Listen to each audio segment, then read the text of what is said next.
तंत्रिकी नियंत्रण एवं समन्वय, न्यूरल कंट्रोल एंड कोऑर्डिनेशन, मानव तंत्रिका तंत्र की human nervous system, very important. तंत्रिकीय तंत्र में जो आपका नर्वस सिस्टम है ये सबसे पहले बेटा हाइड्रा में देखने को मिलता है। तो इसमें दो आपको पोल्स देखने को मिल रहे हैं, अंदर निगेटिव पोल, बाहर पॉजिटिव पोल। इसी अवस्था को बेटा हम पोलराइज्ड स्टेट या ध्रुवीय अवस्था बोल देते हैं। माइंड मैप है ना, तो हम यहाँ पे बिल्कुल समराइज्ड वे में पढ़ेंगे, जितना आपके लिए इंपॉर्टेंट है वो ही पढ़ेंगे। ये डायग्राम इंपॉर्टेंट है इसलिए बना करके बता रही हूँ कि आउट ऑफ एनसीईआरटी वाले क्वेश्चंस आप ना लगाएं, क्योंकि वहां से क्वेश्चन नहीं आते। हेलो जी, नमस्कार एवरीवन, कैसे सारे प्यारे बच्चे। मैं डॉक्टर प्रियंका मिश्रा स्वागत करती हूँ आप सभी का इस माइंड मैप सीरीज में, जो हमारे हिंदी माध्यम बच्चों के लिए विशेष तौर पर आया है।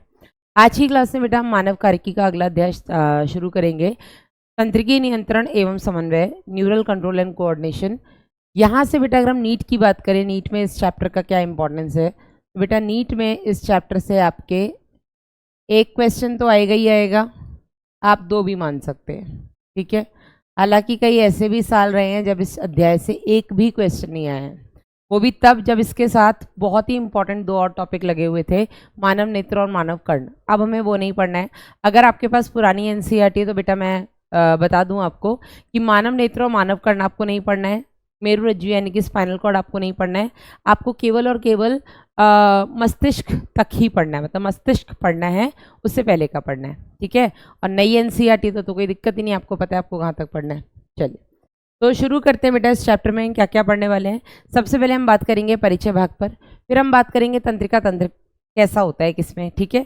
फिर हम बात करेंगे मानव तंत्रिका तंत्र की human nervous system, very important. इसके बाद हम बात करेंगे बेटा न्यूरॉन की संरचना कैसी होती है, न्यूरॉन कितने प्रकार के होते हैं। फिर हम बात करेंगे बेटा न्यूरॉन में तंत्रिका आवेग की उत्पत्ति कैसे होती है, उत्पत्ति के बाद उसका संचरण कैसे होता है। इसके बाद हम बात करेंगे बेटा हमारे केंद्रीय तंत्रिका तंत्र की, और केंद्रीय तंत्रिका तंत्र में भी हम विशेषकर मस्तिष्क की बात करेंगे, और हमें कुछ पढ़ना नहीं है। चलिए तो बिना समय गवाए शुरू करते हैं इसका परिचय भाग। मुझे लगता है बहुत छोटा माइंड मैप बनने वाला है अपने हिसाब से, अगर मैं प्रिज्यूम करूं तो, क्योंकि बहुत गिनी चुनी चीज़ें यहाँ पे पढ़नी है, ज़्यादा आपको पढ़ना नहीं है। सबसे पहले अगर हम बेटा परिचय की बात करें तो हमें ये पता है कि हमारे शरीर में नियंत्रण और समन्वय, इन दोनों का काम करता कौन है। नियंत्रण और समन्वय की अगर हम बात करें, कंट्रोल एंड कोऑर्डिनेशन की। अच्छा, ये भी बता दूं कि जो मैंने लास्ट गमन एवं संचरण का पॉडकास्ट बोल रही हूँ, ये जो था अपना माइंड मैप रिकॉर्ड किया था, जिसमें मैं ऑलरेडी सब कुछ लिख करके लाई थी। तो बच्चों के बहुत मिक्स से कमेंट्स आए हैं, ऑल दो ज़्यादातर बच्चे सेटिस्फाइड हैं उस चीज़ से, लेकिन कुछ बच्चे कह रहे नहीं मैडम आप पहले जैसे ही पढ़ाओ। तो जिनको लगता है कि स्पीड कम है लिखने की वजह से, तो वो 2x स्पीड पे देख सकते हैं, सुन सकते हैं, मैं पहले ही बोल रही हूँ, ठीक है। और जिनको पूरा सुनना है, आराम से सुनना है, वो इत्मीनान से सुन सकते हैं अपनी नॉर्मल स्पीड पर, ठीक है। तो नियंत्रण और समन्वय का काम करता कौन है बेटा, तो इसके बारे में हमने बोला था कि ये जो आपका तंत्रिका तंत्र है, मेन बेटा नियंत्रण का काम किसका है, आपके तंत्रिका तंत्र का। किसका काम है, तंत्रिका तंत्र का। क्या काम है, नियंत्रण करना। लेकिन अगर हम नियंत्रण के साथ साथ समन्वय की भी बात करें, ठीक है, तो ये दोनों काम बेटा कौन करता है, ये दोनों काम करते हैं आपके अंतःस्रावी तंत्र। हम ये बोल सकते हैं कि हमारे शरीर में जितने भी अंग हैं बेटा, इन सब अंगों का नियंत्रण आपका तंत्रिका तंत्र करता है, और नियंत्रण के साथ साथ इनमें समन्वय बिठाने का काम आपका अंतःस्रावी तंत्र भी करता है, ठीक है। समन्वय मतलब कि सब मिलजुल करके काम करें, सब आपस में मेल जोल बनाए रखें और एक ही दिशा में काम करें, ठीक है। अब अगर हम तंत्रिका तंत्र और अंतःस्रावी तंत्र के बीच में कुछ छोटे छोटे से बिंदु देखें, तो ये होता है कि जो तंत्रिका तंत्र होता है बेटा, इसमें जो भी एक्शन होता है वो क्विक होता है, ठीक है, और थोड़ी अवधि के लिए होता है। तो तंत्रिका तंत्र द्वारा बेटा जो भी एक्शन बनते हैं, तंत्रिका तंत्र द्वारा जो भी क्रियाएं होती हैं, ये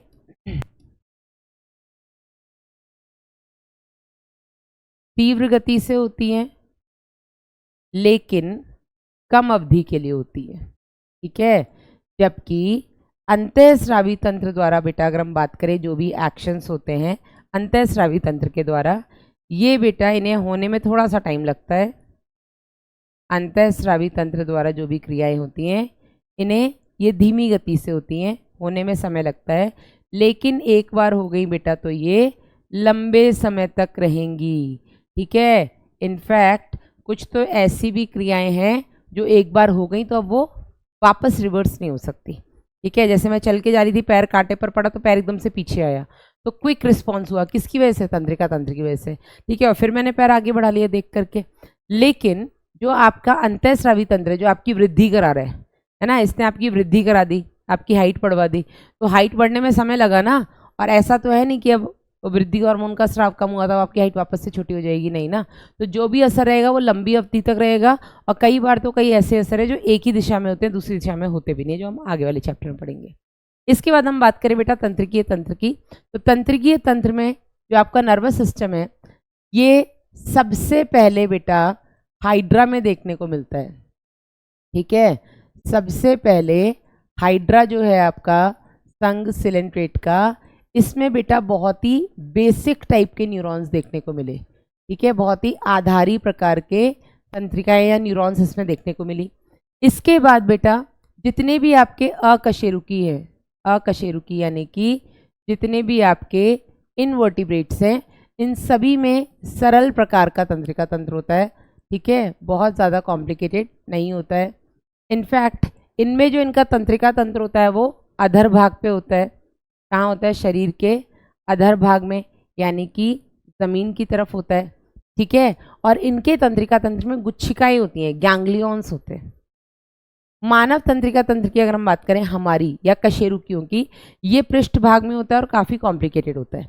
ठीक है, अगर हम बात करते हैं मानव तंत्रिका तंत्र की, तो मानव तंत्रिका तंत्र में दो भाग होते हैं। एक होता है बेटा आपका केंद्रीय तंत्रिका तंत्र, जिसको हम इंग्लिश में बोल देते हैं सेंट्रल नर्वस सिस्टम। शॉर्ट में अगर हम बात करें तो इसको हम बोलते हैं CNS। वहीं बेटा आता है आपका दूसरी तरफ परिधीय तंत्रिका तंत्र, इसको हम बेटा पेरिफेरल नर्वस सिस्टम भी बोलते हैं, और अगर हम शॉर्ट में बात करें तो इसको हम बोलते हैं PNS, पेरिफेरल नर्वस सिस्टम। केंद्रीय तंत्रिका तंत्र के अंदर दो चीज़ें आती हैं, ये आपके बिल्कुल शरीर के केंद्र में होती हैं। एक होती है आपकी मस्तिष्क, दूसरा होता है बेटा आपका इसमें मेरुरज्जु। ठीक है, ब्रेन और स्पाइनल कॉर्ड। क्योंकि ये शरीर के अक्ष के एक्सिस के बिल्कुल सेंटर में होती हैं, इसलिए हम इसको केंद्रीय तंत्रिका तंत्र बोलते हैं। ये मिलकर के केंद्रीय तंत्रिका तंत्र का निर्माण करती हैं। वहीं अगर हम बात करें परिधीय तंत्रिका तंत्र की, तो यहाँ पर कुछ तो आती है बेटा आपकी तंत्रिकाएं। क्या आती हैं आपकी? तंत्रिकाएं मतलब कि नर्व्स। तो एक आती हैं आपकी यहाँ पर कपाली तंत्रिकाएं। कपाली तंत्रिकाएं बेटा जो आपके मस्तिष्क से निकलती हैं, और ये आपके शरीर में होती हैं 12 जोड़ी। कितनी होती हैं? 12 जोड़ी। मेंढक के अंदर बेटा कपाली तंत्रिकाएं 10 जोड़ी होती हैं। दूसरा बेटा जो मेरुरज्जु से निकलती हैं, इन्हें हम बोलते हैं मेरु तंत्रिकाएं या स्पाइनल नर्व्स, और ये हमारे अंदर होती हैं 31 जोड़ी। मेंढक के अंदर बेटा ये भी 10 जोड़ी होती है।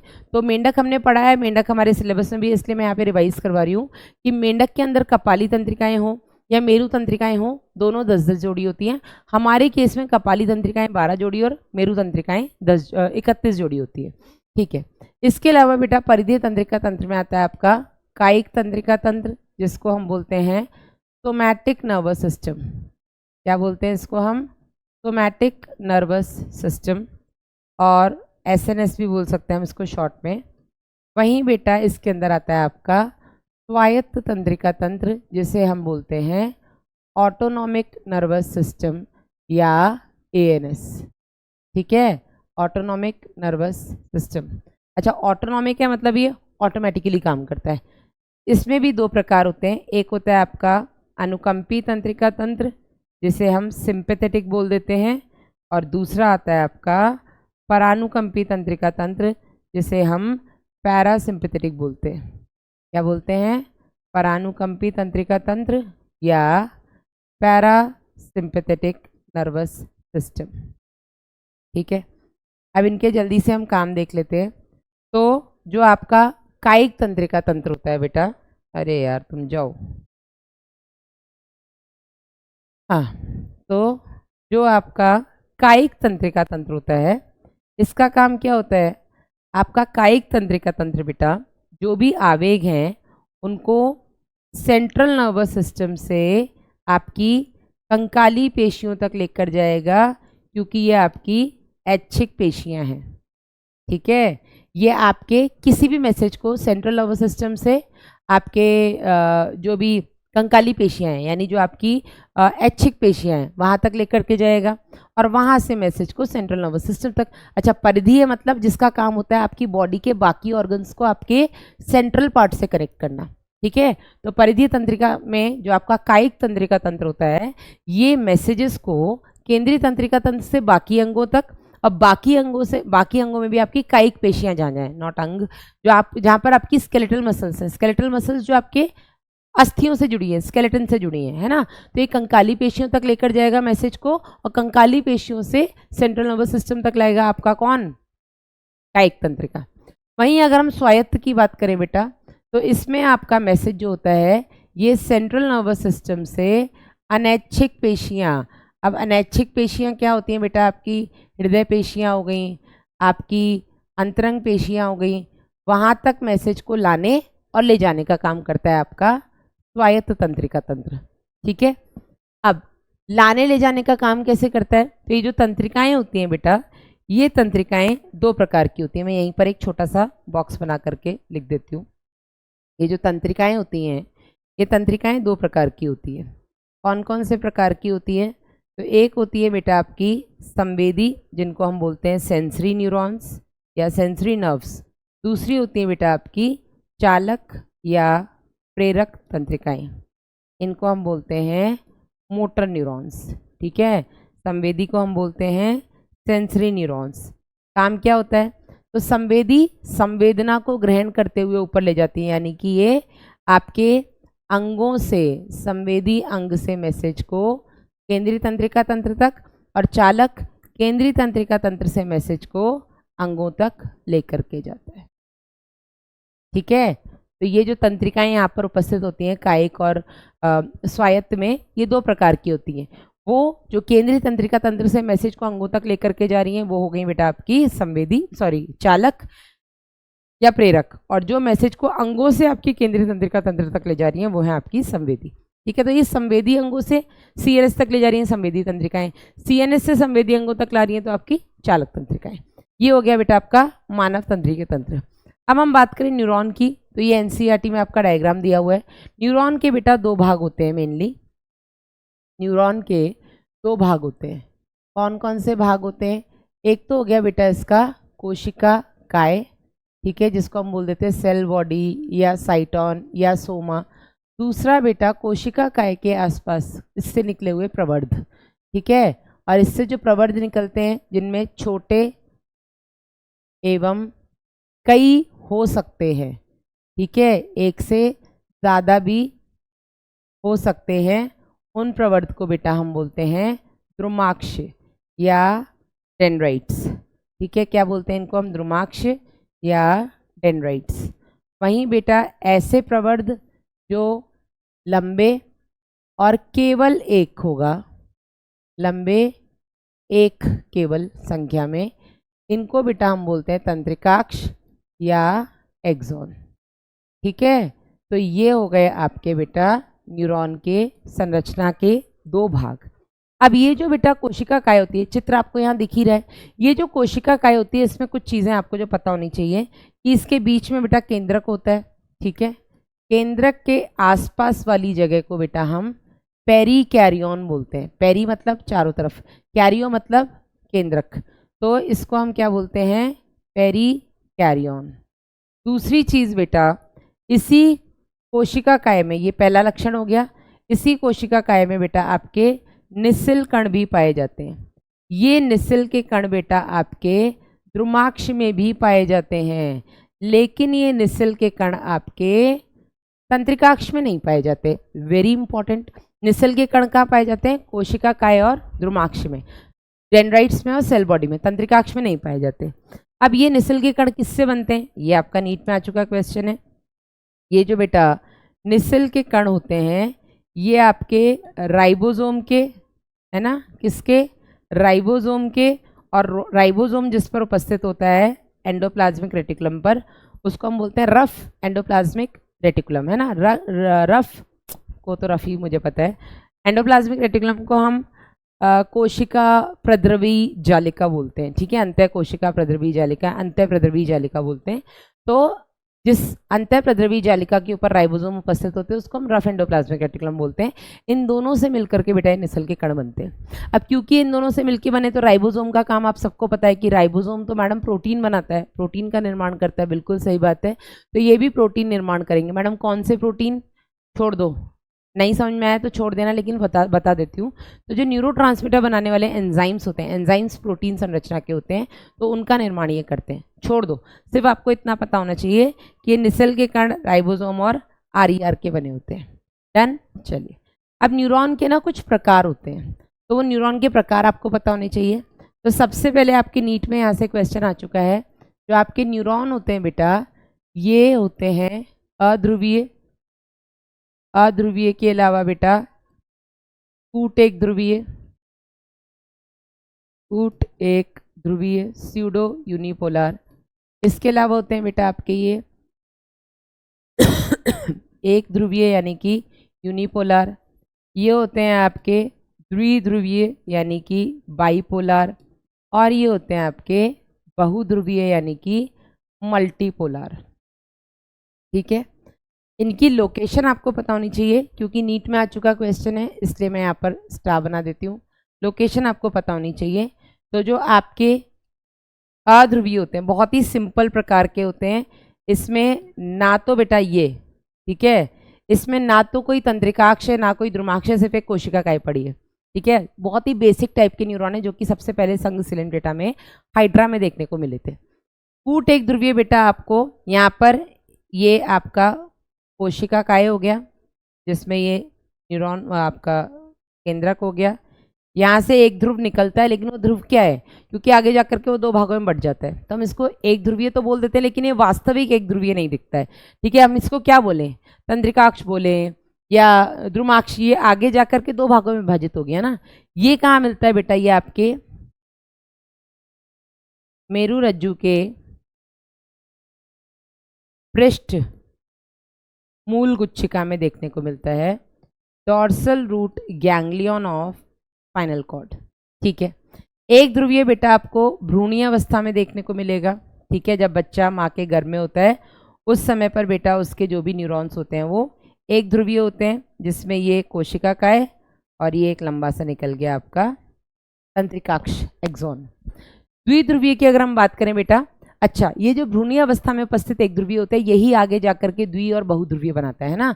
तो द्विध्रुवीय में बेटा क्या होता है, इसमें छोटे छोटे ये एक तो डेंड्राइट हो गया, एक डेंड्राइट है ना, और इसमें एक लंबा सा निकला तंत्रिकाक्ष। द्विध्रुवीय बेटा आपके नेत्र के रेटिना में पाया जाता है, ठीक है, नेत्र के रेटिना में। इनफैक्ट जितने भी बेटा आपके संवेदी अंग है ना, उनमें आपके ज़्यादातर ये द्विध्रुवीय न्यूरॉन पाए जाते हैं। बहुध्रुवीय न्यूरॉन बेटा ये आपका कोशिका काय हो गया, इसमें से बहुत सारे द्रुमाक्ष निकलते हैं और इसमें से एक तंत्रिकाक्ष निकलता है। तो इसके कई सारे ध्रुव हो गए ना। तंत्रिकाक्ष या तो नहीं होगा, होगा तो एक होगा। द्रुमाक्ष मैंने लिखाया था और यहाँ पे भी दिखा रही हूँ, या तो नहीं होगा, एक हो सकता है, दो हो सकते हैं, बहुत सारे हो सकते हैं। और ये बेटा आपके सबसे ज़्यादा पाए जाते हैं, और इनकी लोकेशन होती है आपका प्रमस्तिष्क, ठीक है। ये आपके सेरिब्रम में पाए जाते हैं, ठीक है, जो कि आपके मस्तिष्क का सबसे बड़ा भाग होता है। साथ ही बेटा एक और तरीके से बेटा हमने न्यूरॉन को विभाजित किया है। एक हो गए आपके माइलिन आच्छादित और दूसरे हो गए माइलिन अनाच्छादित, ठीक है। इनको हम बोलते हैं माइलिनेटेड, इनको हम बोलते हैं नॉन माइलिनेटेड, माइलिन अनाच्छादित, अनाच्छादित, ठीक है। ये किसके आधार पर है बेटा, तो इनकी जो तंत्रिकाक्ष होती है, क्या होती है, तंत्रिकाक्ष, ठीक है। इस तंत्रिकाक्ष झिल्ली पर माइलिन आच्छाद उपस्थित है या नहीं है। यहाँ पर आप देख सकते हैं ये माइलिन आच्छाद है, ठीक है, ये माइलिन आच्छाद है। तो माइलिन आच्छाद तंत्रिकाक्ष पर उपस्थित है या नहीं है, उसके आधार पर बेटा आपके न्यूरॉन होते दो प्रकार के, एक माइलिन आच्छादित, माइलिन आच्छादित है तो बेटा इनके तंत्रिकाक्ष पर ये यहाँ पर माइलिन आच्छद पाया जाएगा, जबकि माइलिन अनाच्छादित जो न्यूरॉन्स होते हैं यहाँ पर माइलिन आच्छद नहीं पाया जाएगा। अब ये माइलिन आच्छद बनाने वाली बेटा कोशिकाओं को हम श्वान कोशिकाएं कहते हैं। क्या बोल देते हैं इनको? हम श्वान कोशिकाएं बोलते हैं। ठीक है, तो सबसे पहली बात तो ये, चाहे आपका तंत्रिकाक्ष माइलिन आच्छादित हो चाहे नहीं हो, श्वान कोशिकाएं दोनों के तंत्रिकाक्ष पर पाई जाएंगी। ठीक है, फर्क सिर्फ इतना है कि माइलिन अनाच्छादित में ये श्वान कोशिकाएं माइलिन आच्छद का निर्माण नहीं करेंगी बस। ठीक है, पाई दोनों जगह जाएंगी ये श्वान कोशिकाएं, यहाँ पर ही श्वान कोशिकाएं माइलिन आच्छद बनाएंगी, यहाँ पर नहीं बनाएंगी। ठीक है, अब इसके कारण होता क्या है बेटा, तो जो भी आवेग बनता है वो तंत्रिकाक्ष झिल्ली से तंत्रिकाक्ष झिल्ली पर चलता है। माइलिन आच्छद बेटा क्योंकि एक वसा का व्युत्पन्न है, ठीक है, ये एक फैट डेरिवेटिव है, वसा व्युत्पन्न होने के कारण बेटा इसमें से करंट फ्लो नहीं कर सकता, और हमारे शरीर में जो मैसेज जाता है हमारे तंत्रिकाक्ष में वो इलेक्ट्रिकल मैसेज होता है, करंट के रूप में जाता है।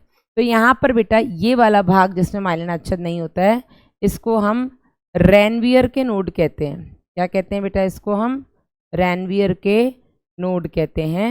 और ये बेटा जो आवेग होता है वो रैनवियर के नोड से रैनवियर के नोड में जाता है, जिसकी वजह से यहाँ पर तीव्र गति से आवेग संचरण होता है। ठीक है, यहाँ पर आवेग का संचरण फास्ट होता है, जबकि यहाँ पर धीरे धीरे धीरे धीरे जाएगा, धीरे धीरे जाएगा, तो यहाँ पर धीमी गति से संचरण होगा आवेगों का। ये आपको पता होना चाहिए। दूसरी चीज़, माइलिन आच्छादित जो न्यूरॉन होते हैं, क्योंकि यहाँ पे माइलिन है ना, वसा है, वसा बेटा सफ़ेद होता है, वसा आते ही दिमाग में, हमारे दिमाग में आता है घी, घी वाइट होता है। ठीक है, तो ऐसे याद रखना, जहाँ कहीं भी आपके शरीर में माइलिन आच्छादित न्यूरॉन्स होंगे वहाँ पर श्वेत वाइट कलर का आपको देखने को मिलेगा, उसको हम श्वेत द्रव्य बोलते हैं। ठीक है, और जहाँ माइलिन आच्छादित नहीं होंगे उसको हम ग्रे मैटर बोलते हैं, दूसरा द्रव्य बोलते हैं। क्यों बोलते हैं? वहाँ पे माइलिन आच्छादित नहीं, तो वाइट तो नहीं दिख रहा है, पर वहाँ पे कोशिका काय हैं, कोशिका काय के साथ द्रुमाक्ष हैं, इनमें निसल के कण पाए जाते हैं, और निसल के कण के उपस्थिति के कारण बेटा ये दूसरे यानी कि ग्रे कलर के दिखते हैं। ठीक है, चलिए अब इसी में आपको पता होना चाहिए कि जो न्यूरॉन होते हैं ये तंत्रिका तंत्र की संरचनात्मक और कार्यात्मक इकाई होते हैं, लेकिन जो आपका तंत्रिका तंत्र होता है बेटा, इस तंत्रिका तंत्र में या तो आपका तंत्रिका ऊतक होता है, इस तंत्रिका ऊतक में न्यूरॉन तो पाए ही जाते हैं, पर न्यूरॉन के अलावा बेटा कुछ सहायक कोशिकाएं भी पाई जाती हैं, जिनको हम न्यूरोग्लियल सेल्स बोलते हैं। क्या बोलते हैं? Neuroglial sales. और ये न्यूरोग्लियल कोशिकाएं कुल तंत्रिका ऊतक का 50% से ज़्यादा भाग बनाती हैं। ठीक है, मोर देन 50% भाग बनाती हैं आपके तंत्रिका ऊतक का। इन सहायक कोशिकाओं में बेटा वैसे तो कई सारी कोशिकाएं आती हैं, आपके एस्ट्रोसाइट्स आते हैं, इसमें आपके माइक्रोग्लियल सेल्स आते हैं। ठीक है, इसमें आपके श्वान कोशिकाएं आती हैं, इसमें आपके ओलिगोडेंड्रोसाइट्स आते हैं, और यहाँ पर बेटा आपके ओलिगोडेंड्रोसाइट्स, और यहाँ पर आपके एपेंडाइमल सेल्स आते हैं। ये सब बेटा सहायक कोशिकाएं हैं जो कि आपके न्यूरॉन को किसी ना किसी तरह से मदद करती है। अब इसमें इम्पॉर्टेंट क्या है जो आपकी किताब से थोड़ा बहुत रिलेटेड है, तो वो तो हो गया बेटा आपका श्वान और ओलिगोडेंड्रोसाइट्स। श्वान कोशिकाएं आपके परिधीय तंत्रिका तंत्र में, ओलिगोडेंड्रोसाइट्स आपके केंद्रीय तंत्रिका तंत्र में पाई जाती हैं। दोनों का काम होता है बेटा माइलिन आच्छद का निर्माण। दोनों क्या करते हैं? माइलिन आच्छद का निर्माण करते हैं। ठीक है, वहीं बेटा अगर हम बात करें आपकी माइक्रोग्लियल सेल्स, तो ये आपके तंत्रिका तंत्र में उपस्थित भक्षाणु कोशिकाएं होती हैं। याद करिए, हमने आपको पढ़ाया था कि आपके संयोजी ऊतक में जो महाभक्षाणु कोशिकाएं होती हैं उनको हम शरीर के अलग अलग भाग में अलग अलग नाम से जानते हैं। तो आपके मस्तिष्क में हम उनको बेटा माइक्रोग्लियल सेल्स के नाम से जानते हैं। ठीक है, तो ये इंपॉर्टेंट है। एपेंडाइमल सेल्स आपके CSF प्रमस्तिष्क मेरु द्रव्य बनाने में कहीं ना कहीं मदद करती हैं, और एस्ट्रोसाइट्स बेटा इसके एक तो काम हो गया न्यूरॉन्स की मरम्मत में हेल्प करना, इंजरी चोट वोट लगने पर। दूसरा बेटा इसका काम होता है आपके जो ब्रेन है, आपका जो मस्तिष्क है, इसके अंदर ब्लड ब्रेन बैरियर का निर्माण करना, क्या चीज़ ब्लड से आनी है क्या नहीं आनी उसको ये देखता है। ठीक है, ये हो गया बेटा आपका बेसिक न्यूरॉन के बारे में।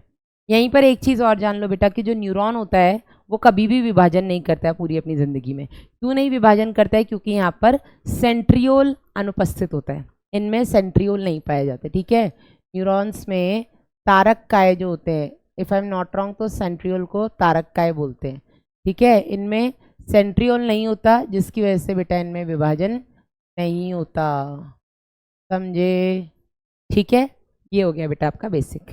अब हम बात करते हैं अगला, तंत्रिका आवेगों की उत्पत्ति और संचरण। तो तंत्रिका आवेग की उत्पत्ति कैसे होती है उसको पहले आप ऐसे समझिए कि आपकी जो तंत्रिकाग्र झिल्ली है, ठीक है, जो आपकी तंत्रिकाग्र झिल्ली है बेटा, ये सबसे पहले विश्राम अवस्था में है।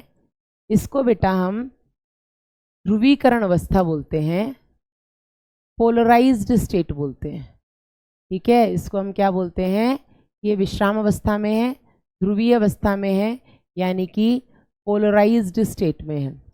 अब इस स्टेट में होता क्या है बेटा, देखो इस स्टेट में आपके जो ये न्यूरॉन्स होते हैं, न्यूरॉन्स का जो एक्सॉन झिल्ली है जिसको हम तंत्रिकाग्र झिल्ली बोलते हैं बेटा, ये तंत्रिकाग्र झिल्ली विश्राम अवस्था में, ठीक है, ये पोटेशियम आयन के लिए पारगम्य है। ठीक है, जबकि सोडियम आयन के लिए लगभग नियरली है ना, लगभग अपारगम्य है। ठीक है, और ऐसा क्यों होता है? क्योंकि यहाँ पर बेटा कुछ लीकी चैनल्स पाए जाते हैं, लीकी चैनल्स जिनसे आपके ये सोडियम पोटेशियम लीक होते रहते हैं। ठीक है, इसको हमने ध्रुवीय अवस्था में क्यों बोला बेटा? क्योंकि विश्राम अवस्था में आपकी ये जो झिल्ली होती है तंत्रिकाग्र झिल्ली, ये अंदर की तरफ से ऋणात्मक आवेशित होती है। ठीक है, अंदर की तरफ ऋणात्मक आवेशित होती है और बाहर की तरफ धनात्मक आवेशित होती है ना, बाहर की तरफ ये धनात्मक आवेशित होती है। तो इसमें दो आपको पोल्स देखने को मिल रहे हैं, अंदर नेगेटिव पोल, बाहर पॉजिटिव पोल। इसी अवस्था को बेटा हम पोलराइज्ड स्टेट या ध्रुवीय अवस्था बोल देते हैं। ठीक है, अब ये अंदर नेगेटिव बाहर पॉजिटिव है क्यों? क्योंकि बेटा बाहर सोडियम आयन की मात्रा बहुत ज़्यादा है, बाकी आयन्स भी यहाँ पे प्रेजेंट है लेकिन सोडियम आयन की मात्रा बहुत है। वहीं अंदर अगर हम बात करें तो जो ऋणात्मक आवेशित प्रोटीन्स हैं, ऋणात्मक आवेशित प्रोटीन्स यानी कि नेगेटिवली चार्ज्ड प्रोटीन्स, इनकी मात्रा बहुत ज़्यादा है। ठीक है, साथ ही साथ बेटा अंदर पोटेशियम आयन की भी मात्रा बहुत ज़्यादा है। तो अंदर भी बाकी सारे आयन्स हैं लेकिन ये दोनों बहुत ज़्यादा हैं।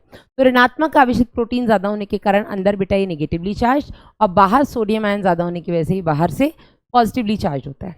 ठीक है, इसलिए हमने इसको बोला कि ये ध्रुवीय अवस्था में। अब इस ध्रुवीय अवस्था में बेटा यहाँ से थोड़ा बहुत सोडियम आयन, पोटेशियम आयन, मैंने क्या बोला, पोटेशियम आयन के लिए तंत्रिकाग्र झिल्ली पारगम्य है। पोटेशियम आयन ज़्यादा कहाँ है? अंदर। तो थोड़ा बहुत पोटेशियम आयन ना बाहर निकलता रहता है।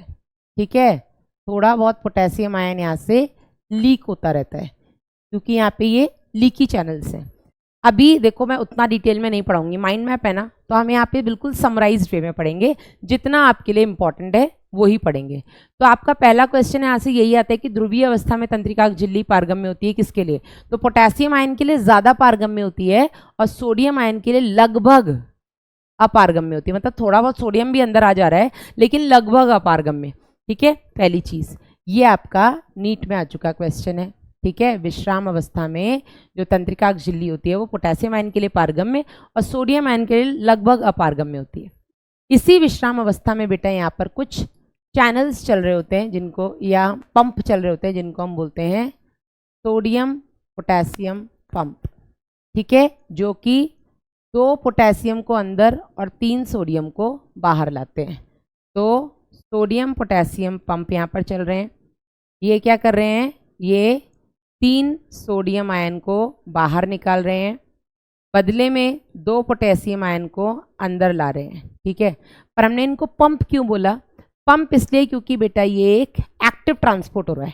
एक्टिव मतलब एक एटीपी का इस्तेमाल करके जो ऊर्जा मिल रही है उस ऊर्जा की मदद से बेटा ये 3 सोडियम आयन को बाहर और 2 पोटेशियम आयन को अंदर ला रहे हैं। ठीक है, तो ये होता है बेटा विश्राम अवस्था में। अब हो गया, आगे आ जाओ। यहाँ से ये 2 क्वेश्चन बनते हैं। पहला ये कि आपका विश्राम अवस्था में तंत्रिका झिल्ली किसके लिए पारगम्य अपारगम्य होती है, तो पोटेशियम आयन के लिए पारगम्य और सोडियम आयन के लिए लगभग अपारगम्य होती है। दूसरा क्वेश्चन यहाँ से ये बनता है कि जो आपकी सोडियम पोटेशियम पंप होते हैं वो कैसे काम करते हैं, तो ये एक एटीपी का इस्तेमाल करके 3 सोडियम आयन को बाहर और बदले में 2 पोटेशियम को अंदर लेकर आते हैं।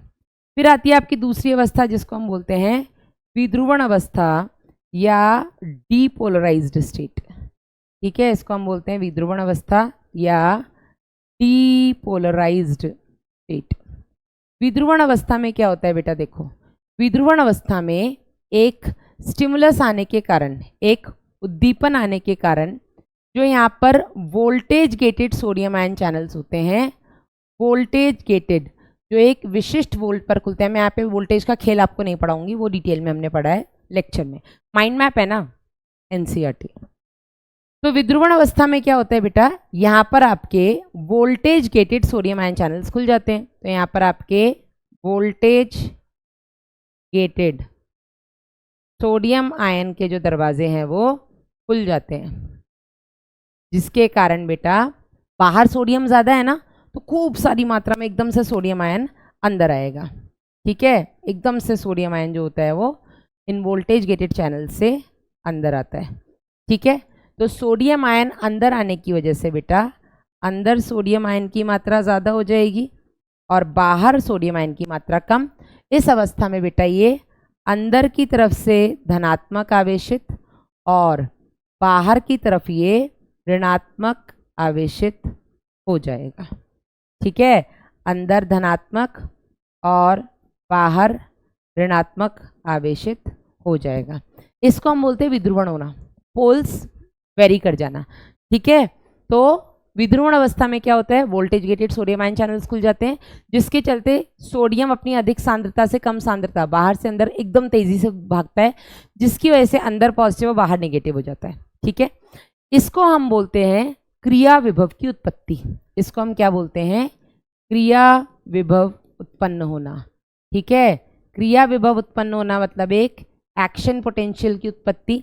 ठीक है, और इसी को बेटा हम बोलेंगे तंत्रिका आवेग की उत्पत्ति, कि एक मैसेज बन गया भाई साहब।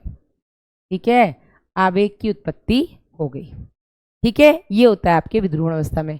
तो पहला क्वेश्चन पारगम्यता पर, दूसरा सोडियम पोटेशियम पंप पर, तीसरा आपका क्रिया विभव उत्पन्न कब होता है, जब voltage gated sodium ion channels खुलते हैं तब।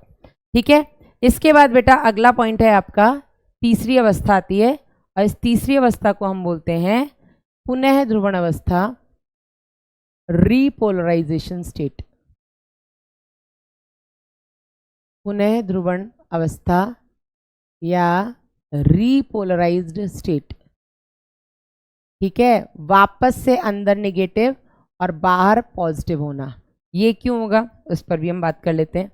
इस अवस्था में क्या होता है बेटा, आपके voltage gated potassium ion channels खुल जाते हैं। ठीक है, इस अवस्था में क्या होता है, आपके सोडियम आयन चैनल्स बंद हो जाते हैं और voltage gated potassium ion channels खुल जाते हैं, जिसकी वजह से अंदर से ये क्या है आपके voltage gated potassium ion channels. ठीक है, और पोटेशियम आयन चैनल खुलने की वजह से बेटा पोटेशियम बाहर की तरफ गति करेगा, क्योंकि अंदर पोटेशियम बहुत ज़्यादा है ना, लीकी चैनल से थोड़ा बहुत जा ही रहा था, लेकिन अब अंदर पोटेशियम ज़्यादा है तो पोटेशियम बेटा बाहर भागेगा, ये पोटेशियम बाहर भागेगा।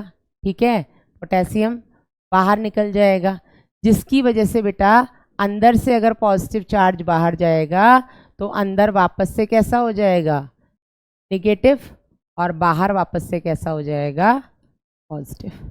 इसको हम बोलते हैं बेटा पुनः ध्रुवण अवस्था।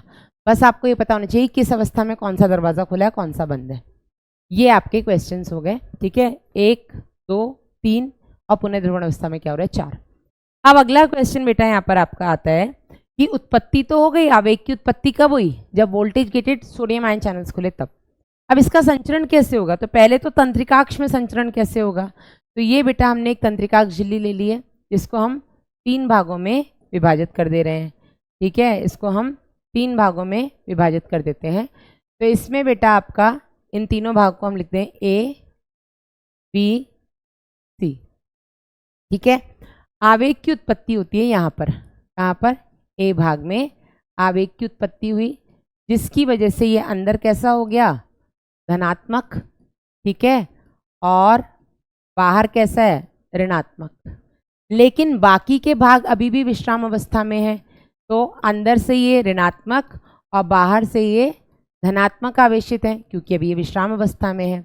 आवेग उत्पन्न हुआ है ए भाग में, लेकिन हम सबको पता है कि हमारे शरीर में करंट के रूप में आवेग आगे चलता है। ठीक है, करंट के फॉर्म में मैसेज बढ़ता है।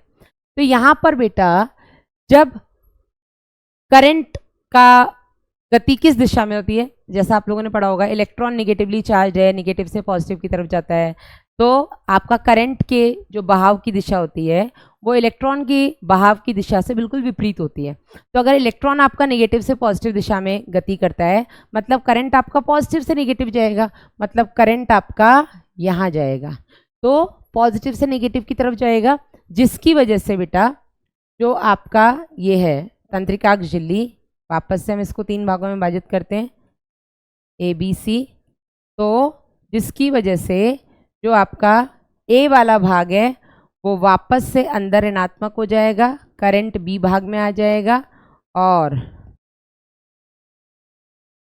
बी भाग अंदर से धनात्मक हो जाएगा, बाहर से ऋणात्मक हो जाएगा, जबकि सी भाग अभी भी विश्राम अवस्था में है। तो ये बेटा पहला भाग यहाँ पर ये कैसा था? यहाँ पर बेटा ये आपका ध्रुवण अवस्था में था। ठीक है, ये पुनः ध्रुवण में आ जाएगा। ये कहाँ आ जाएगा? पुनः ध्रुवण अवस्था में। यहाँ पर ये ध्रुवण अवस्था में है। ये बेटा ध्रुवण क्यों बोल रही हूँ मैं, विध्रुवण अवस्था में है ना। ये दोनों अभी भी ध्रुवण अवस्था में है, भाग विश्राम अवस्था में है। ठीक है, जैसे ही आवेग आगे जाएगा तो ए वाला भाग पुनः ध्रुवण अवस्था में आ जाएगा, बी भाग में ध्रुवण हो जाएगा, और सी भाग तो बेटा अभी भी बी भाग में विध्रुवण हो जाएगा। यार मेरे को ना हिंदी में थोड़ा वो हो जाता है। ये आपका डीपोलराइज्ड है, बाकी अभी भी पोलराइज्ड है विश्राम अवस्था में। जैसे ही बेटा ए भाग से बी भाग में जाएगा करंट या आवेग, वैसे ही ए भाग रीपोलराइज हो जाएगा, वापस से ध्रुवण अवस्था में आने की कोशिश करेगा, और बी भाग आपका डीपोलराइज हो जाएगा। यहाँ पर अब करंट आ गया है, ए भाग अभी भी आपका पोलराइज्ड है, विश्राम अवस्था में पड़ा हुआ है। फिर तीसरे केस में क्या होगा? देखो, तीसरे केस में आपका ये जो तंत्रिकाक्ष है, जिसको हम 3 भागों में विभाजित कर देते हैं, इसमें बेटा ए बी और सी। तो ए भाग बेटा यहाँ पर आप ध्रुवण अवस्था में, सॉरी हाँ बिल्कुल सही है, पोलराइज स्टेट में आ जाएगा। बी भाग बेटा पुनः ध्रुवण में आ जाएगा। क्यों? क्योंकि आवेग अब आपका सी भाग में चला गया, तो सी भाग आपका ध्रुवण अवस्था में आ जाएगा। तो ए भाग आपका अंदर निगेटिव, बाहर पॉजिटिव। ठीक है, अंदर ऋणात्मक, बाहर धनात्मक। बी भी क्योंकि पुनः ध्रुवण में आ गया है, तो अंदर ऋणात्मक, बाहर धनात्मक, अंदर ऋणात्मक, बाहर धनात्मक। और सी भाग में क्योंकि ध्रुवण हो गया, तो ये अंदर धनात्मक और बाहर ऋणात्मक हो जाएगा। ठीक है, तो यहाँ से क्वेश्चन ये आता है कि तंत्रिकाक्ष झिल्ली पर किस तरीके से करंट चेंज होता है, या किस तरीके से क्या बोलेंगे, चार्ज, आवेश में बदलाव आता है। तो तंत्रिकाक्ष झिल्ली पर अगर हम आवेश देखें किस तरीके से बदलता है, तो पहले तो बेटा ये कैसा होता है? ऋणात्मक,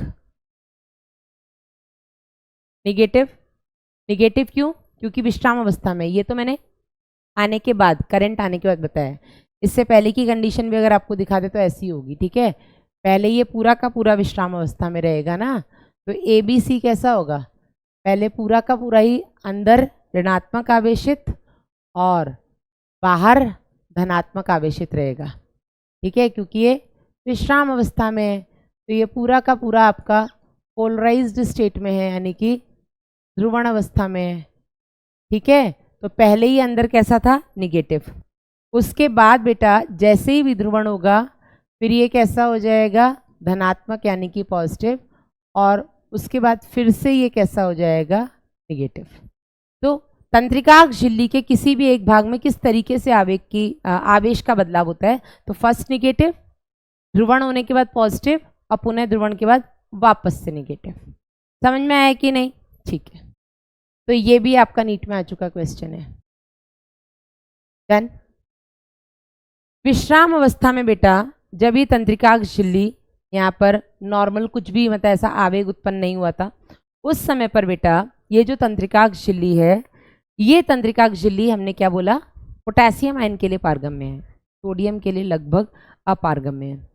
इस तंत्रिकाग्र झिल्ली का एक फिक्स वोल्टेज होता है, मतलब फिक्स मतलब थोड़ा बहुत प्लस माइनस चलता है, -70, जिसको हम रेस्टिंग मेम्ब्रेन पोटेंशियल या विश्राम कला विभव या विराम कला विभव कहते हैं। ठीक है, इस विराम कला विभव को कौन मेंटेन करता है बेटा, ये विराम कला विभव किसकी वजह से होता है, इस वजह से होता है, लेकिन इसको मेंटेन करने का काम आपका सोडियम पोटेशियम पंप करता है। ठीक है, तो ये हो गया आपका तंत्रिकाग्र झिल्ली की पर आवेग की उत्पत्ति और संचरण। अब आवेगों का संचरण एक न्यूरॉन से दूसरे न्यूरॉन में कैसे होता है, तो दो न्यूरॉन के बीच की संधि को बेटा हम सिनाप्स कहते हैं। दो न्यूरॉन के बीच जो संधि होती है उसको हम सिनाप्स कहते हैं। क्या कहते हैं बेटा, सिनाप्स या साइनाप्स। सिनाप्स हमारे शरीर में दो प्रकार के हैं, कौन कौन से, एक हो गए बेटा आपके वैद्युतीय सिनाप्स जिनको हम बोलते हैं इलेक्ट्रिकल सिनाप्सिस, और दूसरे होते हैं बेटा आपके रासायनिक सिनाप्स या केमिकल सिनाप्सिस। ठीक है, पहले ही बता दूं बेटा, जो इलेक्ट्रिकल सिनाप्स हैं ये हमारे शरीर में बहुत कम पाए जाते हैं। अधिकांश बेटा हमारे शरीर में पाए जाने वाले सिनाप्स कौन से हैं, रासायनिक सिनाप्स। इनको हम रासायनिक इसलिए बोलते हैं क्योंकि यहाँ पे एक रसायन का इस्तेमाल होता है, न्यूरो ट्रांसमीटर, या हिंदी में हम इसको बोलते हैं तंत्रिका संचारी। तो यहाँ पर न्यूरो ट्रांसमीटर्स का इस्तेमाल होता है। न्यूरो ट्रांसमीटर्स जो हैं आपके तंत्रिका संचारी, ये बेटा कुछ रसायन होते हैं जिसकी वजह से संचरण एक न्यूरॉन से अगले न्यूरॉन में जाता है, और यहाँ पे क्योंकि रसायन इस्तेमाल हो रहा है इसलिए हम इनको रासायनिक सिनाप्स बोलते हैं। वैद्युतीय सिनाप्स हमारे शरीर में बहुत कम होते हैं, यहाँ पर संचरण तीव्र गति से होता है। ठीक है, करंट है ना, तो जल्दी से एक न्यूरॉन से दूसरे न्यूरॉन भाग जाएगा। क्यों भाग जाएगा, क्योंकि यहाँ पर दो न्यूरॉन के बीच मतलब जो जगह है इसको हम बोलते हैं सिनेप्टिक क्लेफ्ट। तो ये आपका एक न्यूरॉन का तंत्रिकाक्ष सिरा हो गया। ठीक है, ये आपका एक न्यूरॉन का तंत्रिकाक्ष सिरा हो गया। वहीं बेटा ये आपका दूसरा न्यूरॉन आया, दूसरे न्यूरॉन का बेटा ये कोई भी द्रुमाक्ष सिरा हो सकता है। ठीक है, तो इनके बीच में बेटा जो खाली जगह होती है बेटा, इसको हम बोलते हैं दरार या सिनेप्टिक दरार, सिनेप्टिक क्लेफ्ट बोलते हैं इसको हम। ठीक है, इसको हम बोलते हैं सिनेप्टिक दरार। तो वैद्युतीय सिनाप्स में ये सिनेप्टिक दरार बहुत कम होती है। ठीक है, इसमें दरार बहुत छोटी होती है, जबकि रासायनिक सिनाप्स में ये दरार बड़ी होती है। ठीक है, यहाँ पर जो दरार होती है ये बड़ी होती है, तो दूरी ज़्यादा होती है, तो उस दूरी को पूरा करने के लिए कुछ रसायन छोड़ते हैं। ठीक है, जबकि यहाँ पर दरार छोटी है तो जैसे करंट आगे आगे चल के आ रहा था वैसे ही वो दौड़ जाएगा। अब तंत्रिका संचारी बेटा दो प्रकार के होते हैं, एक होते हैं आपके उद्दीपक स्टिमुलेटरी, जो अगले न्यूरॉन में, या एक्साइटेटरी इनको हम बोलते हैं, जो अगले न्यूरॉन में जाएगा और मैसेज को आगे भेजेगा। वहीं दूसरे होते हैं बेटा ये संदमक तंत्रिका संचारी, जो अगले न्यूरॉन में मैसेज को रोकेगा, वो कहेगा नहीं नहीं बस यहीं तक था, आगे आपको नहीं भेजना है। ठीक है, तो उद्दीपक तंत्रिका संचारी अगले न्यूरॉन में जब जाएगा तो वापस से आवेग की उत्पत्ति करेगा, और आवेग की उत्पत्ति होगी तो संचरण होगा। वहीं संदमक तंत्रिका संचारी अगले न्यूरॉन में जाने के बाद आवेग की उत्पत्ति नहीं करेगा, कहेगा बस यहीं तक आया था मैसेज। ठीक है, चलिए अब ये जो आवेगों का संचरण होता है बेटा, आवेगों का संचरण जो होता है वो सिनाप्स के अक्रॉस होता है। यहाँ पर हम बात करते हैं रासायनिक सिनाप्स की। ठीक है, हम वैद्युतीय सिनाप्स की बात नहीं करेंगे, हम बात करेंगे केमिकल सिनाप्स की या रासायनिक सिनाप्स की। तो यहाँ पर बेटा ये डायग्राम आपके नीट में मतलब पूछा जा चुका है, और प्रैक्टिस जब आप करेंगे तो वहाँ पे भी पूछा जाता है। तो जो आपका सिनैप्स होता है, इसमें ये एक न्यूरॉन जहाँ पे मैसेज लेकर के आया है, इसको हम बोलते हैं अग्र सिनैप्टिक झिल्ली या प्री सिनैप्टिक मेम्ब्रेन। जिसके पास ये मैसेज को लेकर के आया है उसको हम बोलेंगे बेटा पश्च सिनैप्टिक झिल्ली। जहाँ पर ये मैसेज को लेकर आया है इसको हम बोलेंगे पोस्ट सिनैप्टिक मेम्ब्रेन या पश्च सिनैप्टिक झिल्ली।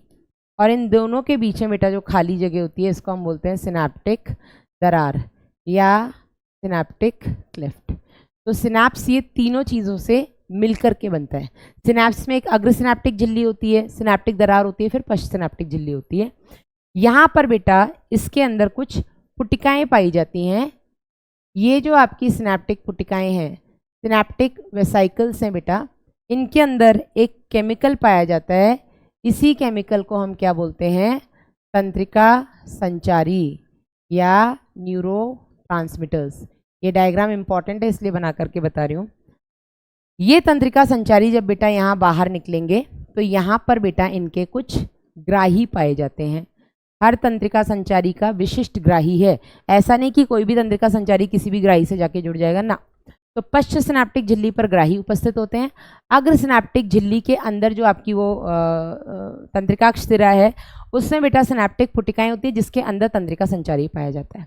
अब होता क्या है, जरा मैकेनिज्म को समझना कि जैसे ही आवेग आपका इस तंत्रिकाक्ष सिरे तक पहुंचता है तो यहाँ पर क्या कैल्शियम आयन के दरवाजे होते हैं जिनसे कैल्शियम आयन अंदर की तरफ गति करते हैं। ये कैल्शियम आयन जब बेटा अंदर आते हैं तो ये कैल्शियम आयन इन सिनैप्टिक पुटिकाओं को धक्का देते हैं और अग्र सिनैप्टिक झिल्ली से मिलवा देते हैं।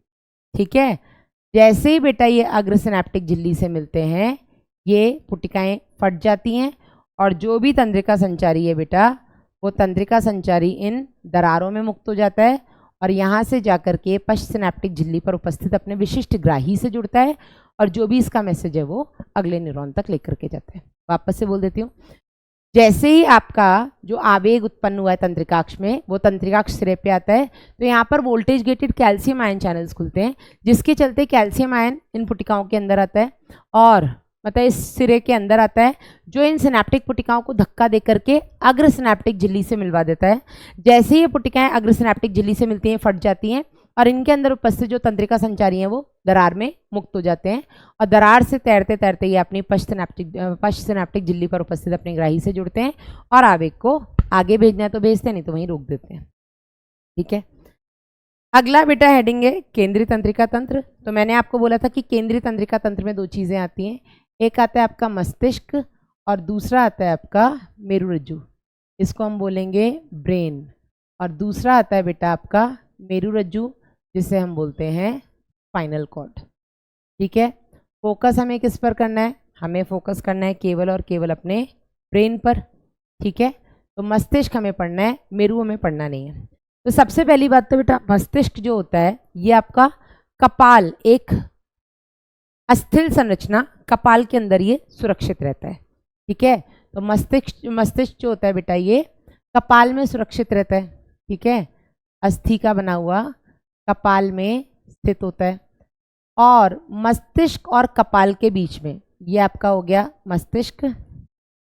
ठीक है, और बाहर हो गया ये आपका कपाल। ठीक है, ये क्या हो गया आपका कपाल, अंदर क्या हो गया बेटा आपका ये मस्तिष्क। मस्तिष्क और कपाल के बीच में बेटा कुछ आवरण पाए जाते हैं जिनको हम मेनिंजेस बोलते हैं। ये आवरण इंपॉर्टेंट है, जिसमें सबसे बाहर वाला जो होता है बेटा इसको हम बोलते हैं ड्यूरामेटा। ठीक है, सबसे बाहर वाले को हम क्या बोलते हैं? ड्यूरामेटा। ठीक है, सबसे अंदर वाला जो है बेटा इसको हम बोलते हैं आपका पाया मैटर, इसको हम क्या बोलते हैं? पाया मैटर। बीच में बेटा एक पाया जाता है सब एरेक्नॉइड मैटर, ड्यूरामेटा के नीचे पाया जाता है आपका सब एरेक्नॉइड मैटर, और इस सब एरेक्नॉइड मैटर या इसको हम बोलते हैं एरेक्नॉइड मैटर, सब एरेक्नॉइड नहीं, सॉरी, इसको हम बोलते हैं एरेक्नॉइड मैटर, एरेक्नॉइड मैटर। इस एरेक्नॉइड मैटर के नीचे जो ये खाली जगह उपस्थित है इसको हम बोलते हैं, एरेक्नॉइड के नीचे है ना, इसलिए इसको हम बोलते हैं सब एरेक्नॉइड स्पेस। और इस सब एरेक्नॉइड स्पेस में एक द्रव्य भरा होता है जिसको हम बोलते हैं CSF। ठीक है, तो ये हो गया आपका सब एरेक्नॉइड स्पेस। और इस सब एरेक्नॉइड स्पेस में एक द्रव्य भरा होता है जिसको हम बोलते हैं प्रमस्तिष्क मेरु द्रव्य। ठीक है, सेरिब्रो स्पाइनल फ्लूइड, या इसको हम बोल देते हैं CSF, सेरिब्रो स्पाइनल फ्लूइड। इस सेरिब्रो स्पाइनल फ्लूइड के क्या क्या काम होते हैं? तो सबसे पहले तो बेटा ये कोई भी बाहर से जो झटका लगता है उसको आपके मस्तिष्क तक नहीं पहुंचने देता है, शॉक एब्जॉर्बर का काम करता है। दूसरा बेटा ये आपके मस्तिष्क को उत्प्लावकता यानी कि बॉयंसी प्रोवाइड करता है, जिसकी वजह से आपको ये 1.5 किलो का ऊपर फील नहीं हो रहा है। ठीक है, कि ऊपर कुछ घूम रहा है 1.5 किलो। तीसरा बेटा ये जो भी मतलब हार्मफुल अपशिष्ट पदार्थ है मस्तिष्क से उनको ले जाने का काम करता है। चौथा जो भी यूजफुल है उनको लाने का काम करता है। ये हो गया बेटा आपके इसके मेनिंजेस। ठीक है, इनको ये क्या हो गया बेटा, कपाल और मस्तिष्क के बीच में उपस्थित आपके आवरण जिनको हम बोल देते हैं मेनिंजेस। ठीक है, आवरण या मेनिंजेस। यहाँ से आपका क्वेश्चन आ सकता है कि ये जो आवरण होते हैं बाहर से अंदर की तरफ इट इज डैप। ठीक है, तो आवरण क्या, बाहर से अंदर आप बोल सकते हो डैप और पैड। ठीक है, तो बाहर की तरफ होता है ड्यूरामेटा, सबसे अंदर की तरफ होता है आपका पायामेटा। तो बाहर से अंदर ड्यूरामेटा, अरेक्नॉइड मेटा, पायामेटा, अंदर से बाहर पायामेटा, अरेक्नॉइड मेटा और ड्यूरामेटा। ठीक है, ये हो गया आवरण। इसके बाद हम बात करते हैं बेटा जो मस्तिष्क होते हैं इसके कुछ भाग होते हैं 3। मस्तिष्क को हमने 3 भागों में विभाजित किया हुआ है। कौन कौन से भाग हैं बेटा? पहला हो गया आपका अग्र मस्तिष्क जिसको हम बोलते हैं फोर ब्रेन। दूसरा हो गया आपका मध्य मस्तिष्क जिसको हम बोलते हैं मिड ब्रेन। और तीसरा होता है आपका पश्च मस्तिष्क जिसको हम बोलते हैं हाइंड ब्रेन। ठीक है, अब इन तीनों के क्या क्या काम होते हैं, इनमें क्या क्या उपस्थित होता है वो हम एक बार देख लेंगे। तो अग्र मस्तिष्क जो होता है बेटा, इस अग्र मस्तिष्क में एनसीईआरटी की अगर हम बात करें तो यहाँ पर एक तो होता है इसका सबसे बड़ा भाग जिसको हम बोलते हैं प्रमस्तिष्क या सेरिब्रम। ठीक है, दूसरा बेटा इसका भाग होता है जिसको हम बोलते हैं डायनसेफेलॉन, डायनसेफेलॉन। ठीक है, डायनसेफेलॉन। ठीक है, जो प्रमस्तिष्क होता है बेटा, ये प्रमस्तिष्क आपके मस्तिष्क का सबसे बड़ा भाग है। ठीक है, ये आपके मस्तिष्क का सबसे बड़ा भाग है, लार्जेस्ट पार्ट ऑफ ब्रेन। और ये सबसे बड़ा भाग बेटा, इसमें बहुत सारे ऐसे उभार और ऐसे गड्ढे से पाए जाते हैं जिनको हम सल्काए गहराए बोलते हैं। इन्हीं में एक बहुत गहरी खांच होती है जो इसको बेटा 2 भागों में विभाजित कर देती है। इसको हम बोलते हैं बेटा एक लॉन्गिट्यूडनल फिशर, अनुदैर्ध्य खांच होती है जो इसको 2 भागों में विभाजित करती है। ठीक है, और ये जो 2 भाग हैं इनको हम बोलते हैं प्रमस्तिष्क अर्धगोलार्ध, सेरिब्रल हेमीस्फीयर्स।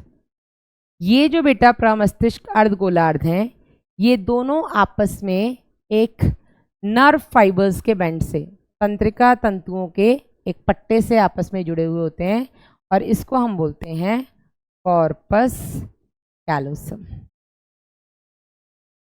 क्या बोलते हैं? Corpus callosum. तो ये आपका दायां और बायां प्रमस्तिष्क अर्धगोलार्ध। आपको जान के हैरानी भी हो सकती है और अच्छा भी लग सकता है कि आपको पता है हमारी बॉडी में सब उल्टा है। दायां वाला जो प्रमस्तिष्क अर्धगोलार्ध है ये आपके बाएं साइड की बॉडी को कंट्रोल करता है और बायां वाला राइट साइड को। ठीक है, अब इसी प्रमस्तिष्क अर्धगोलार्ध को हमने 4 पालियों में बांटा हुआ है।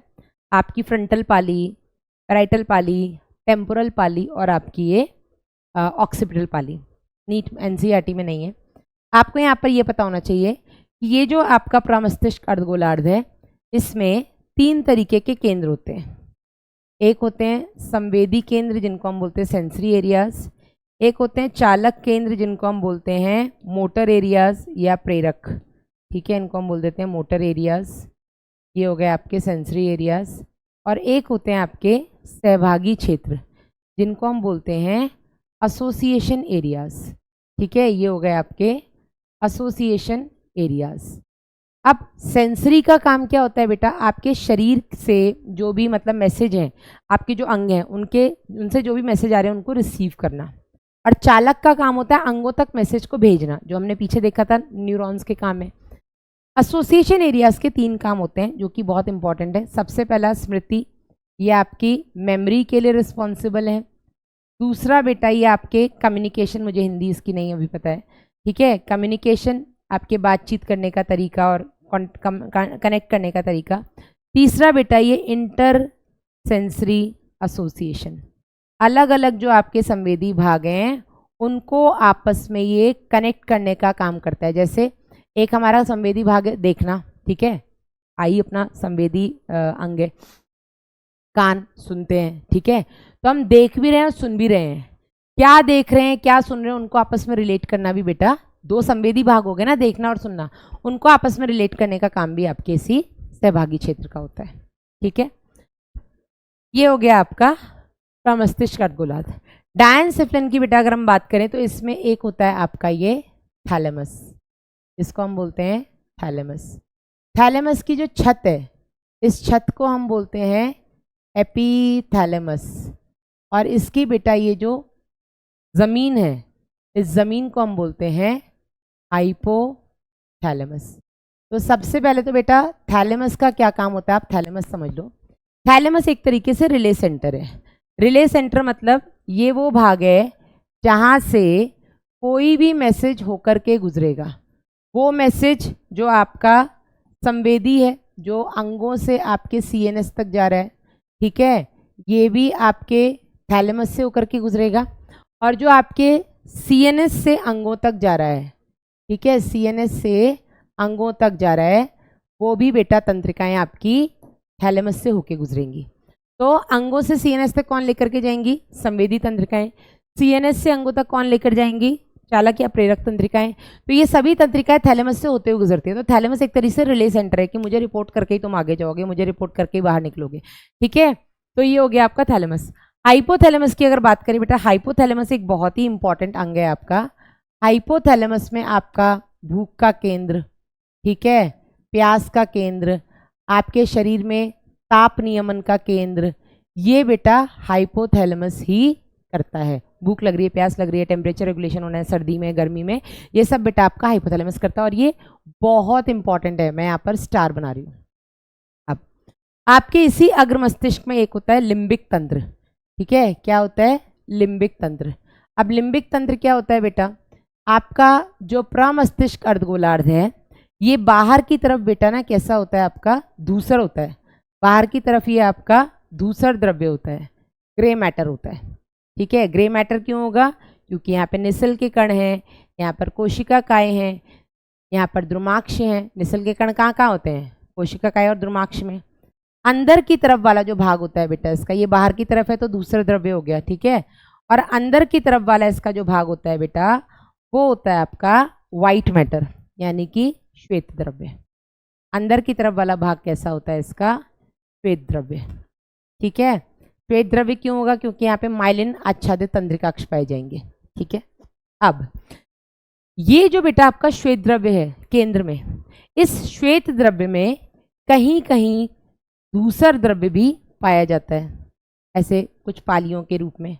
तो श्वेत द्रव्य में जो धूसर द्रव्य है बेटा, यही छोटी छोटी कुछ संरचनाएं मिलकर के लिम्बिक तंत्र का निर्माण करती हैं, ठीक है। तो हम लिम्बिक तंत्र किसको बोलेंगे, जो प्रमस्तिष्क अर्धगोलार्ध के मतलब श्वेत द्रव्य में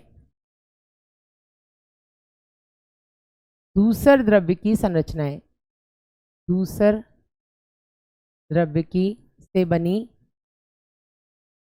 छोटी छोटी संरचनाएं, जिनको बेटा हम कई सारे नाम देते हैं। एमिगडेला हो गया, हिप्पोकैम्पस हो गया, ठीक है, बेसल बॉडीज हो गए, ये सब मिलकर के लिम्बिक तंत्र बनाते हैं। लिम्बिक तंत्र का काम होता है बेटा आपके इमोशंस को कंट्रोल करना। इमोशंस क्या होते हैं, आपकी भावनाएं क्या होती हैं, आपका गुस्सा है, प्यार है, एकदम से एंग्जाइटी है, जो भी मतलब आपके इमोशंस होते हैं, ठीक है। इंपॉर्टेंट यहाँ पर ये है कि लिम्बिक तंत्र बेटा अकेले ही ये काम नहीं करता है। लिम्बिक तंत्र हाइपोथैलेमस के साथ मिलकर के, हाइपोथैलेमस के साथ मिलकर के आपके इमोशन को कंट्रोल करता है। तो ये दोनों मिलकर के आपका इमोशनल ब्रेन बनाते हैं, ठीक है। प्यार, गुस्सा, बदलाव और जो भी है मतलब आपकी भावनाएं, उन सब के लिए, डर, इन सब के लिए बेटा ये जिम्मेदार होता है, ठीक है। ये आपके इमोशनल ब्रेन बनाता है। बात करें बेटा हम मध्य मस्तिष्क की, देखो ये है ही यहाँ पे, चलो बात करें हम मध्य मस्तिष्क की। तो मध्य मस्तिष्क में बेटा आपकी एनसीईआरटी केवल इतना बोलती है कि यहाँ से आपका एक तो यहाँ पर कॉर्पोरा क्वाड्रिजेमिना नाम की एक संरचना होती है, कॉर्पोरा क्वाड्रिजेमिना, ठीक है। क्वाड्री मतलब कि इसमें 4 पालियां होती हैं पीछे की तरफ, है ना, 2 सुपीरियर कॉलिकुलाई, 2 इन्फीरियर कॉलिकुलाई, जिसमें बेटा जो सुपीरियर कॉलिकुलाई होती हैं जो ऊपर की तरफ पाई जाती हैं, ये इन्फीरियर कॉलिकुलाई हो गई। सुपीरियर कॉलिकुलाई बेटा आपके विजन, ये आपके देखने के लिए रिस्पॉन्सिबल होती हैं या उससे संबंधित होती हैं, देखने से संबंधित। और जो आपकी इन्फीरियर कोलिकुलाई हैं आपके सुनने से संबंधित होती हैं, है ना, ऑडियो, या क्या बोलेंगे इसको यार हम, ऑडिटरी, ठीक है। ये आपके सुनने से संबंधित होती हैं, इतना बोलती है एनसीईआरटी। और एनसीईआरटी बोलती है कि आपके इसी मध्य मस्तिष्क से बेटा एक सेरिब्रल एक्विडक्ट, प्रमस्तिष्क क्या बोलते हैं, तंत्र, वो नलिका है ना, सेरेब्रल एक्विडक्ट होकर के गुजरती है, जिसमें से आपका सीएसएफ यानी कि प्रमस्तिष्क मेरु द्रव्य होकर के निकलता है। डिटेल में इसको मैंने क्लास में पढ़ाया है, लेकिन लेक्चर में पढ़ाया है, यहाँ पर इतना ही आपको जानना है कि आपके मध्य मस्तिष्क से सेरिब्रल एक्विडक्ट निकलते हैं, जिसको हम इटर भी बोल देते हैं, ठीक है। एक्विडक्ट ऑफ सिल्वियस भी बोल देते हैं। एक नलिका होती है जिसमें से आपका सीएसएफ गुजरता है। आखिरी पार्ट है बेटा पश्चिम मस्तिष्क, इसमें 3 भाग होते हैं। एक होता है आपका अनुमस्तिष्क, जिसको हम बोलते हैं सेरिबेलम, ये दूसरा सबसे बड़ा भाग होता है बेटा आपके मस्तिष्क का। फिर होता है आपका पॉन्स, ठीक है, पॉन्स। और तीसरा होता है बेटा यहाँ पर आपका मेड्यूला, इसको हम मेड्यूला ऑब्लोंगेटा भी बोल सकते हैं। ये हो गया आपका मेड्यूला, ठीक है। जो आपका सेरिबेलम होता है, यहाँ पर बेटा कई सारे न्यूरॉन पाए जाते हैं, कई सारे कॉन्वोल्यूटेड सरफेस पाए जाते हैं, कुंडलित सतह होती है, ठीक है। इसमें बता हम ये बोलेंगे कि इसमें अति कुंडलित सतह होती है, बहुत ज़्यादा इसमें ऐसा होता है ना, ऐसे ऐसे ऐसे ऐसे होता है, ताकि बेटा ये अधिक मात्रा में न्यूरॉन को जगह दे सके, अधिक न्यूरॉन्स के लिए, मतलब यहाँ पे ज़्यादा से ज़्यादा न्यूरॉन्स आ सके, उसके लिए बेटा यहाँ पे बहुत ज़्यादा कुंडलित सी इसकी संरचना होती है, बहुत ज़्यादा कॉन्वोल्यूटेड इसका सरफेस होता है। काम क्या होता है, तो कोई भी मैसेज या आपको क्या करना है, जैसे सपोज आपको सुई में धागा डालना है, तो मैसेज कहाँ से आएगा, आपके केंद्रीय तंत्रिका तंत्र के प्रमस्तिष्क भाग से। लेकिन सुई और धागा को डालने के लिए बिल्कुल जो बारीकी मेंटेन करनी दोनों हाथों की, वो बेटा आपका तो एक तरीके से समन्वय बनाने का काम करता है, ठीक है, समन्वय। दूसरा बेटा ये बैलेंसिंग, संतुलन बनाने का भी काम करता है, ठीक है। ये काम हो गया आपका अनुमस्तिष्क का। पॉन्स की अगर हम बेटा बात करें तो इसमें कुछ तंत्रिकाएं होती हैं जो मस्तिष्क के तंत्रिकाएं मस्तिष्क के अलग अलग भागों के या मस्तिष्क के भागों को आपस में जोड़ती हैं। एक्चुअल में ये आपके को आपस में जोड़ती हैं। एक्चुअल में ये आपके पश्चिम मस्तिष्क के भागों को अग्र मस्तिष्क का मध्य मस्तिष्क से जोड़ने का काम करती हैं। मेडुला बेटा क्या होता है, इसमें कई सारे केंद्र होते हैं, जैसे कि यहाँ पर आपका श्वसन नियमन या श्वसन लय केंद्र होता है, रेस्पिरेटरी रिदम सेंटर होता है। यहाँ पर बेटा आपका परिसंचरण संबंधी केंद्र होता है, परिसंचरण केंद्र होता है। यहीं पर बेटा आपका पाचन संबंधी केंद्र होता है, ठीक है। और यही मेड्यूला बेटा जब फोरामेन मैग्नम, ये जो आपका मस्तिष्क है बेटा, ये आपका मस्तिष्क है, ठीक है, ये अग्र मस्तिष्क हो गया, ये इसमें यहाँ पर बीच में ये मध्य मस्तिष्क हो गया छोटा सा, और ये बेटा हो गया आपका पश्च मस्तिष्क, जिसमें ये पॉन्स हो गया मेड्यूला, ये पेरिबेलम, ठीक है। ये होता है आपका मेड्यूला, ये हो गया आपका अनुमस्तिष्क, और ये हो गया आपका पॉन्स। ये बेटा किसके अंदर सुरक्षित है? तो ये पूरा का पूरा आपके कपाल में सुरक्षित है। यहाँ पर एक रंध्र होता है, ये हो गया आपका कपाल, और कपाल में एक रंध्र होता है जिसको हम बोलते हैं फोरामेन मैग्नम।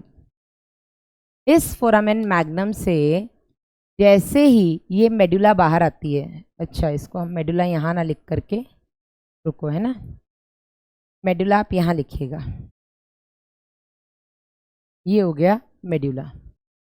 जैसे ही मेडुला बेटा इस फोरामेन मैग्नम से बाहर निकलता है, इसको हम मेरुरज्जु के नाम से जानते हैं, ठीक है, ये आपका मेरुरज्जु।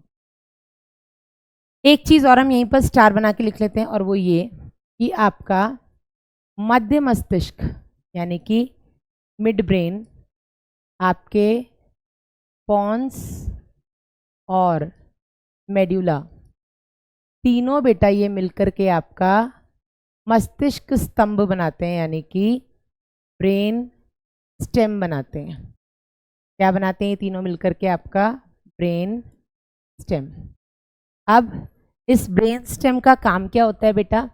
तो ये जो आपका ब्रेन स्टेम होता है ये एक्चुअल में आपके बॉडी में समन्वय में, और मैंने आपको इसका काम एक रास करके बताया है, रेटिकुलर एक्टिवेटिंग सिस्टम, ठीक है, आप उसको छोड़ भी सकते हैं, एनसीईआरटी में मेंशन नहीं है, बस आप इतना जान लो कि ये ब्रेन स्टेम बनाता है और ये इंपॉर्टेंट है। तो यहाँ पर ख़त्म होता है बेटा आपका ये चैप्टर। अब आपको क्या करना है, इसके PYQs लगाने हैं, और जो भी आपके पास बुक है, मॉड्यूल है, उसके बेटा आपको क्वेश्चन सॉल्व करने हैं। इस चीज़ का आपको विशेष ध्यान रखना है कि आउट ऑफ एनसीईआरटी वाले क्वेश्चंस आप ना लगाएं, क्योंकि वहाँ से क्वेश्चन नहीं आते हैं। और नेत्र और कर्ण तो आप बिल्कुल ही छोड़ दें, अब वो आपके सिलेबस से हट गया है। तो ये था बेटा अपना 1 घंटे 6 मिनट में 7 मिनट में ख़त्म हुआ है अपना तंत्रिकीय नियंत्रण एवं समन्वय। जिनको आता था मैंने उम्मीद की थी, और मैंने बोला भी था कि उन्होंने 2x स्पीड में देखा होगा, ठीक है। और बाकी जिनको पूरा रिवाइज करना था वो नॉर्मल देख सकते हैं। क्वेश्चंस लगाइएगा, अपना बढ़िया ध्यान रखिएगा। मिलते हैं नेक्स्ट लेक्चर में। Bye bye, take care.